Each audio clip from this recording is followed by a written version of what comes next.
伟如晃了一下往禁区走，底线被封死的情况下，球给志杰，这一球根本就会出手，比数超前了，球给志杰，哇！ 这是一个价值连城的超前3分弹。没错，富邦勇士的胜利方程式就是球给志杰啊。哦，林志杰拥有非常强悍的心脏啊，在这个决胜时期勇敢的出手。然后杨振野这个过紧的传球，哇，林志杰显得比赛瑟夫更为兴奋的。对，这个球，对，哇，这个有点 no looking pass。对，过紧传球是用身体的晃动之后。 找到的空隙传给了塞瑟夫，林志杰只要一个晃动，哇！现场就是惊呼声啊！勇士的防守蛮成功的，地板球林志杰，蔡文成的 leading pass， 暂停了，太嗨了，打嗨了，基本上怎么投都不进了。像德威那场比赛11投仅1中，对，但到第4节他们全部都打开了。野兽的 long two， 阿吉也算是。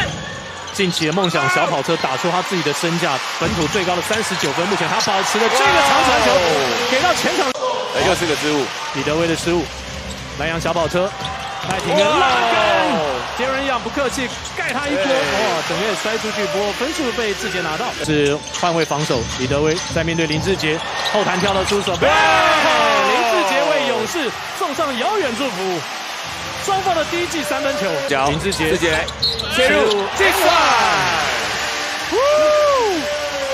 因为有时候你一个人拿太多球的时间太长，你是要15秒，你又被包夹的话，那你传出来有时候不一定是好的机会。球哦，不要让彼此受伤就好。志杰停在40度角，在外线接到球之后，出手空接球，志杰要跳出来了。哦，志杰的大好3分，大好3分球。 勇士送遥远祝福，我自己这个后撤步，哇！林志杰，哇！再为勇士送上祝福，就是林志杰。林志杰一开始有蛮多侧动快攻的机会，好球啊！对，这是基本动作。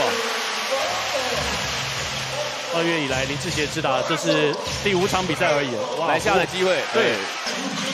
再会给志杰，志杰切入禁区一个背后传球，飞上去暴扣篮筐，迫降在梦想家禁区，哇！这是一个过紧的传球啊！林志杰切入，直接左手传给这样军的暴扣。